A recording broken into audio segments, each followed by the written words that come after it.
I thought the interview went well. I enjoyed it. I appreciated having the opportunity there. I'm happy, by the way, for Darren Muji. I just, I think for a lot of people going in, they were thinking that organization wanted an experienced person either in the GM role or the head coaching role. You're tuned in to the Ross Tucker Football Podcast, guiding your gridiron journey, none other than your host, former NFL lineman, Ross Tucker.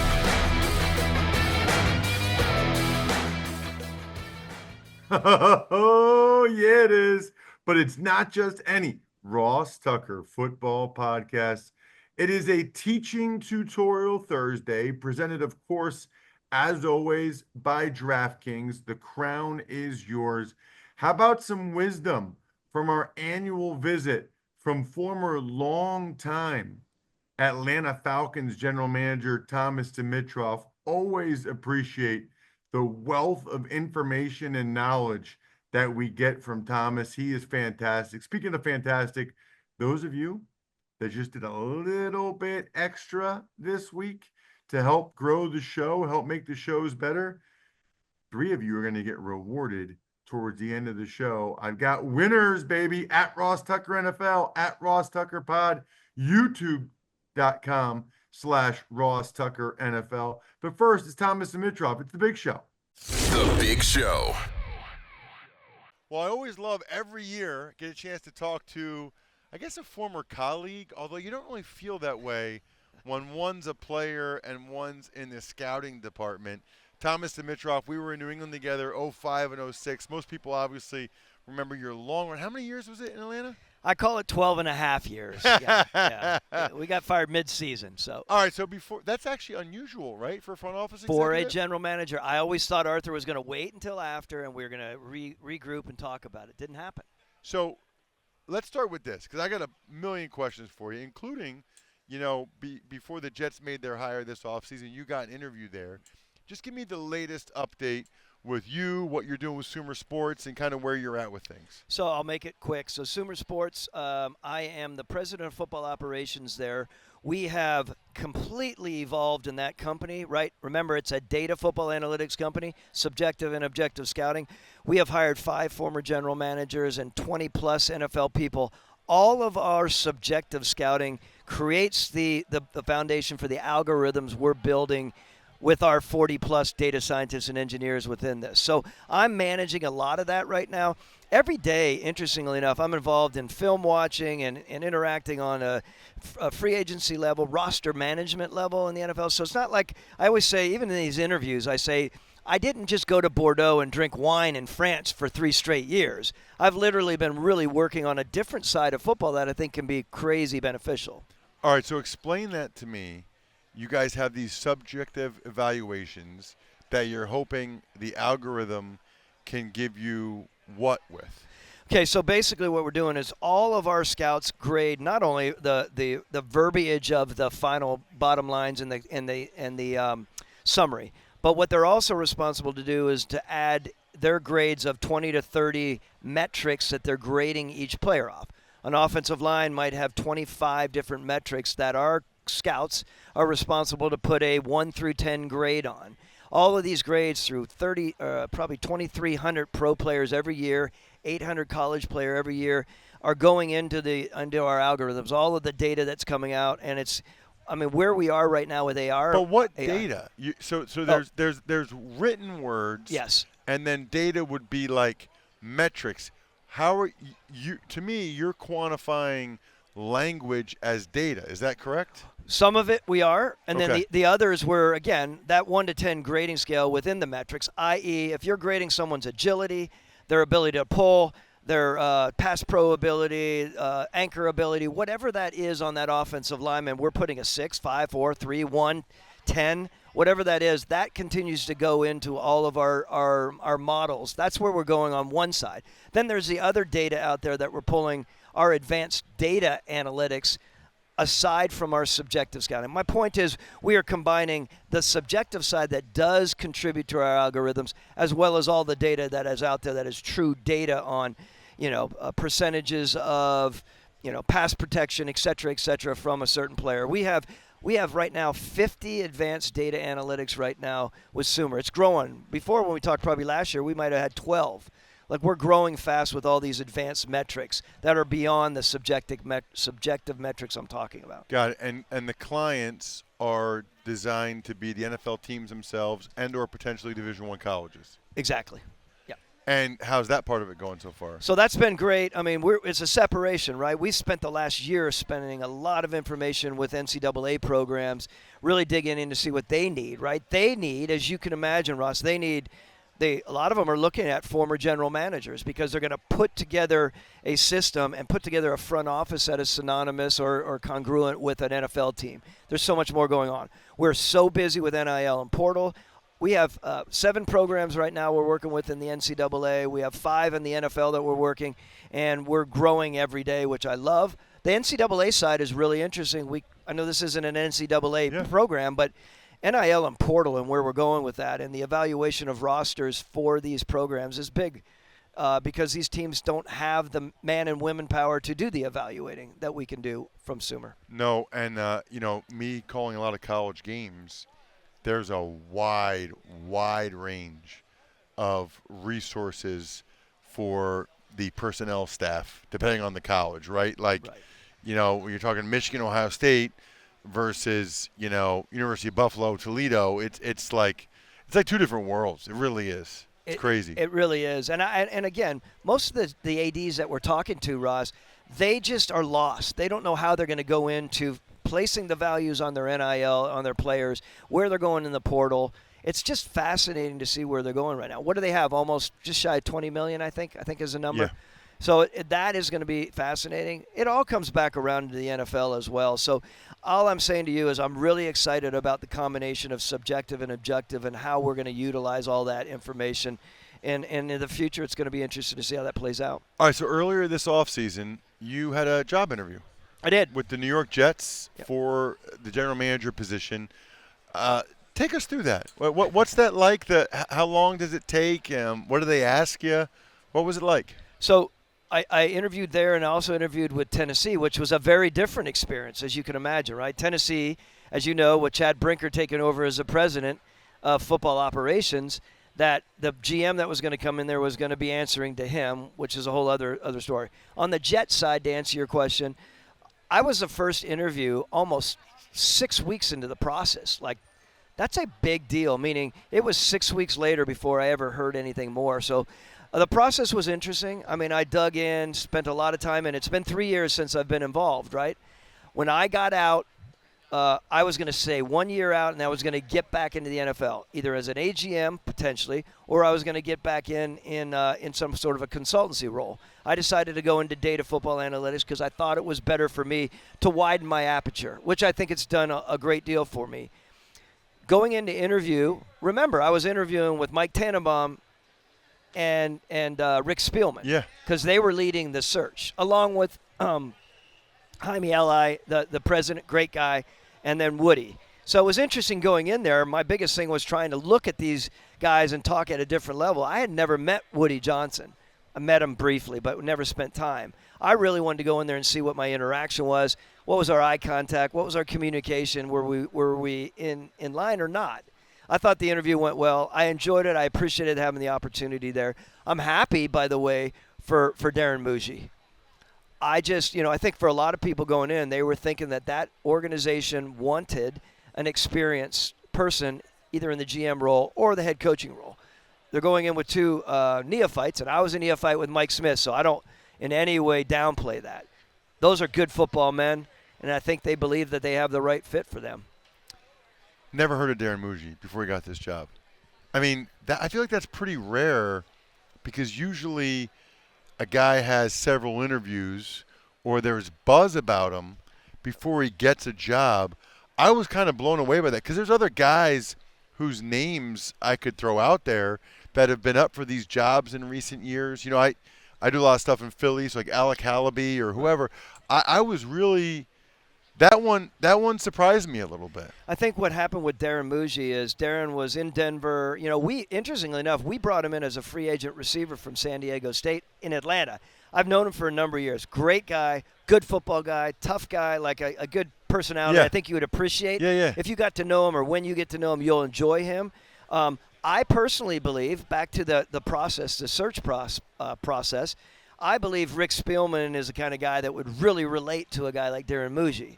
They're football guys at the core. They're not interested in all the other departments, I don't think. I don't want to speak for him. Yeah. I think they were really focused on how they were going to build the football team and how Darren was going to come in there and be really focused on the nuts and bolts of player personnel. Yeah. Which is an interesting thought, by the way. I just want to bring this up.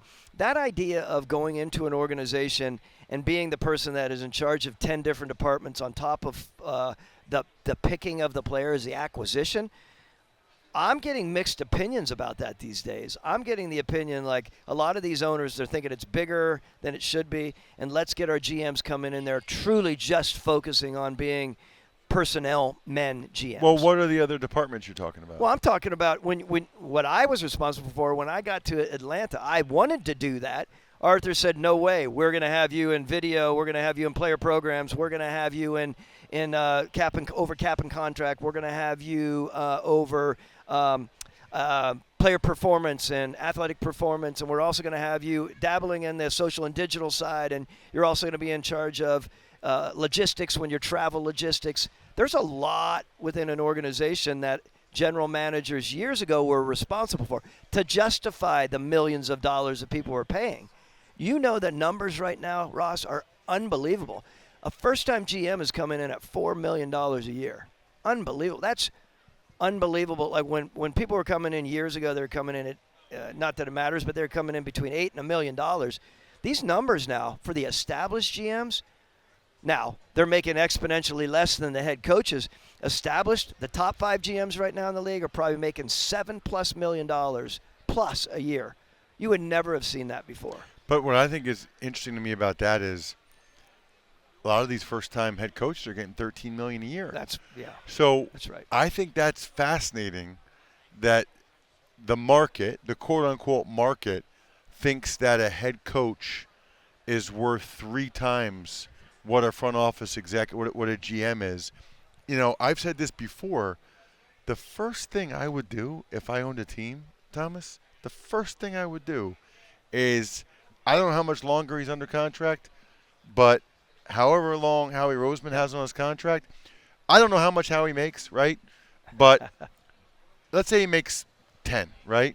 You want to tell me that if you gave Howie Roseman $15 million a year, which is, by the way, less than a lot of coaches still, you don't think that would be worth it for your organization? You don't think with his track record, with trades, with contracts, with the draft in recent years, you don't think that you would get a return on that investment? Like, I'm blown away that people don't try to do that. It's a great point. And Howie, we know, is at the top of his game, as is Brett Veach. Yes. You know, they're a little different in ages, of course, and experience, but both of those guys are coming to the table in this game, and they deserve to be there, and I believe are the best. But to your point on Howie, there's no question about that, and I agree with you. There should not be 3 times the difference. Am I saying that the head coaches are worth a lot of money? No question. I mean, it's a hard job, but if you are a good and established and very multifaceted general manager, I don't necessarily believe just the guy that's kind of over here and he's like got this really tight definition of what he is as a GM and just doing player personnel necessarily should be that. But Howie's got his hands in a lot of things. He is the final say in football there, and there's no question about it. He is a high-value guy. Seems to me like for any of these GM gigs, the most important hire is who the owner hires to help them through the interview process, right? Like, I don't know the answer, and maybe I can get Tannenbaum or Rick Spielman on at some point this offseason, but, you know, if they're the ones being charged with running the process, then they're the ones deciding who gets an opportunity in the first place, such as yourself, but then also they have a lot of influence on who ultimately gets hired. So it's almost like, to me, on some extent, on some level, if you're the owner, you better pick the right search firm or the right people to help you make this decision, because if they're the ones helping you make the decision, they pretty much might be the ones having a lot of influence on that decision. Yeah, it's not just like they're throwing names out there. I mean, Mike Tannenbaum and Rick Spielman are, obviously very well-versed football men, right? In different ways. Mike was very different than Rick in his approach, right? However, both very, very important men in football over the years. They're going to be an important part of it. They're not going to make the final decision. Jaime Eli, the president there at New York, and ultimately, the owner, Woody and his brother Christopher are going to make the decision on that. But those guys are driving a strong force, right? Just like coming into Jacksonville. I mean, we were just talking about it at the outset here. I mean, Tony Baselli's coming in there as a former player and a Hall of Famer. He's going to be a very, very important part of that search process, and he should be, right, Ross? Back in the day, I feel like years ago, they were just bringing just randos in to run the search. I don't think that's the right way to do it. I love the fact that there are football people involved with the ownerships now, right? I think that's important. And again, I think Tony Baselli is going to do a great job there helping that process for Shad Khan and the Jaguars. The other thing I think is interesting, let's keep it with the Jets, right? They hired Aaron Glenn first. Then they hired Muji. So what does that tell you in terms of the dynamic between those two men? Because to me it's like the one guy got hired first and he's making more money. So it would be interesting to me if they had a structure where Aaron Glenn reported to Muji. Like, that's probably not the case, right? No, I don't think it is. I think what I realize more and more now is with the search groups, they're going to play this kind of game of chess here. If we can get this coach, do we want to get this GM? No, let's move this GM over here and let's get a GM that gets along with them better because this coach, we're not going to get the other coach. Okay, I'm not putting this out there, but hypothetically, we can't get Mike Vrabel. He's no longer in. Remember, he was a very important part of that. Okay, so Mike goes somewhere else. So now we have a different GM combination with Aaron.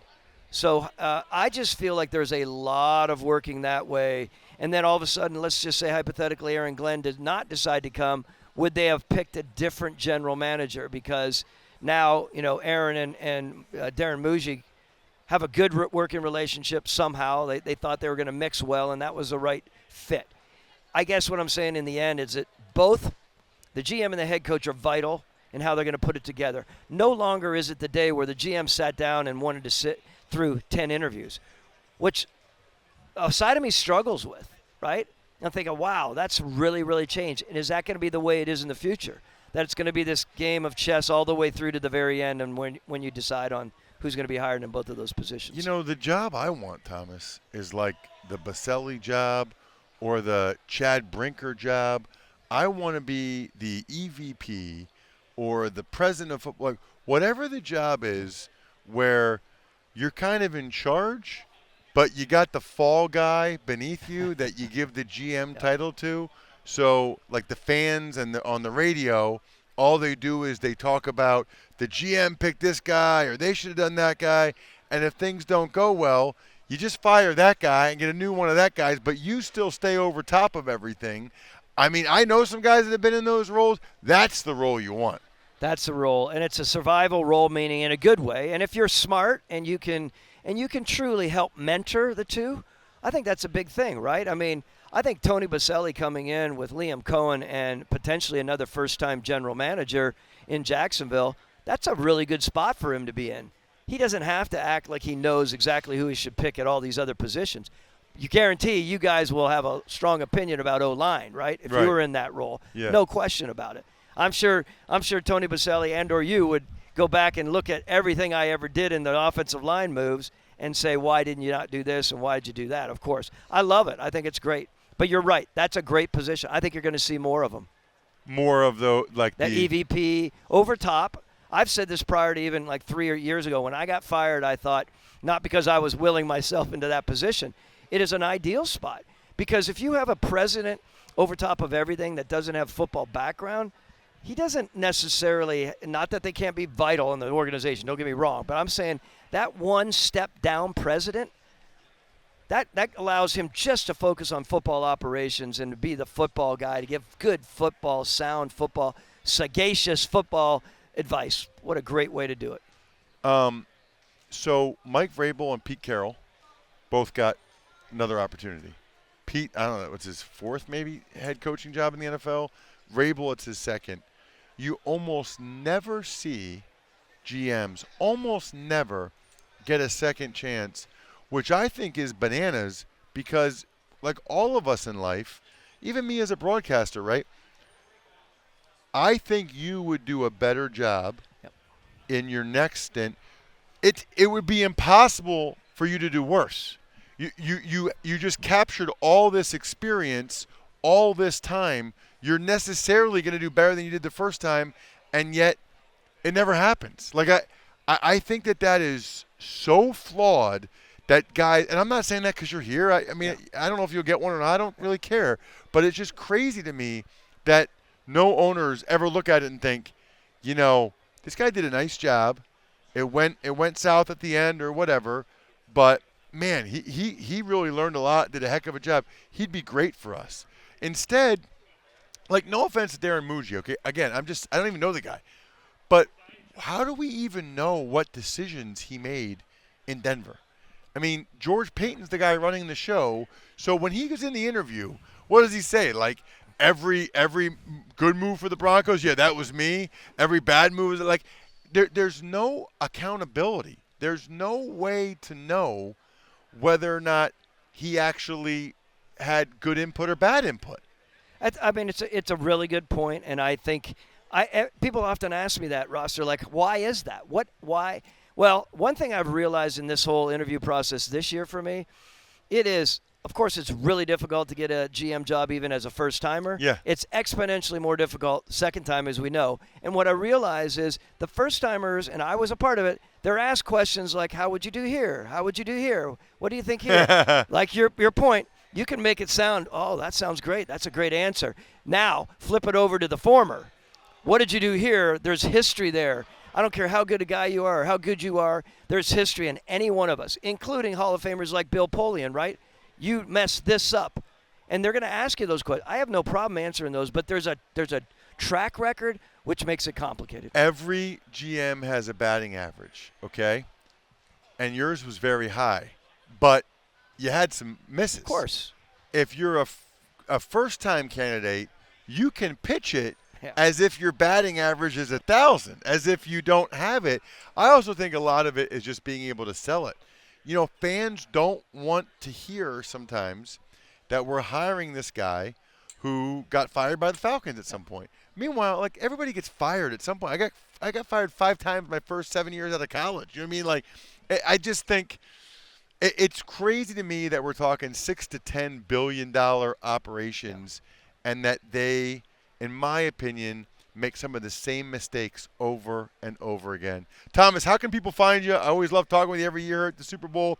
I don't know when this interview is playing. We usually use it at some point when I'm skiing somewhere. Nice. Yeah, or maybe this year I think we're taking a family trip to Africa. So I don't know when this will be playing for everybody, but how can people find you? SumerSports.com. I mean, we're there, we're rolling, and we have a great setup before the draft and before free agency. It's a great place, great group of people, a lot of really intelligent people, as you know, and good data there to talk about. Always great talking with you, man. Thank you. Awesome. Thank you. Love Labatt. Love getting free stuff. They've combined 2 of my favorite things. It's called Buy Beer, Get Gear. Such a smart promotion, right? Just listen, you're buying Labatt Blue Light anyway, or at least you should be, okay?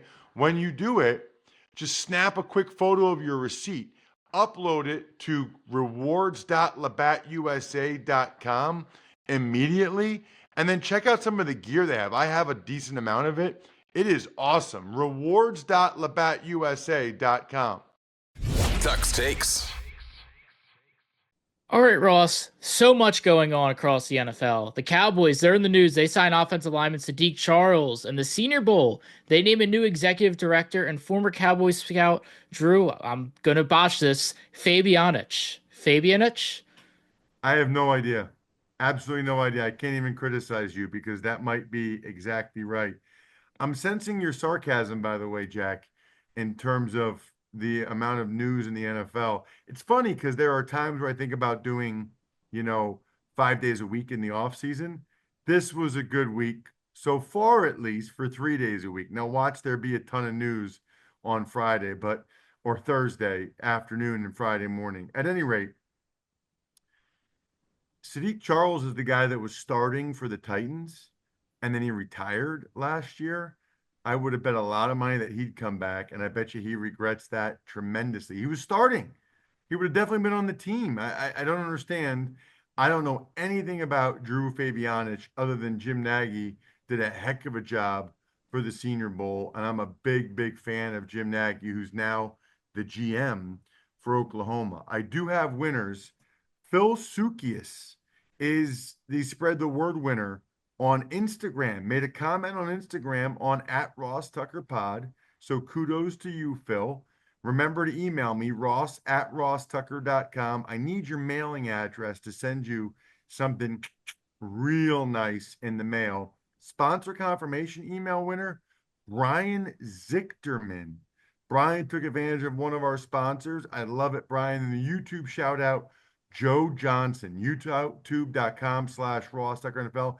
Said if I was on a deserted island, could only hear one football analyst, it would be Greg Cosell. That's okay because you did it on our YouTube page, Joe. Other than that, I think we're done here. So I forget what the most well-known drink is at the Masters. I do know this. If it has Smirnoff vodka in it, it'd be delicious. And Smirnoff vodka isn't going to cost you a fortune, which, by the way, is one of the things the Masters is known for, right? It doesn't cost you a fortune for the food and the drinks there. Huge fan of Smirnoff because they've been sponsoring our show for a while. They're the official vodka of the NFL, and they're my number one draft pick, with the draft being a couple weeks away. Please drink responsibly. Smirnoff number 21 vodka, distilled from grain, 40% alcohol by volume. The Smirnoff Company, New York, New York. Please do not share with anyone under legal drinking age.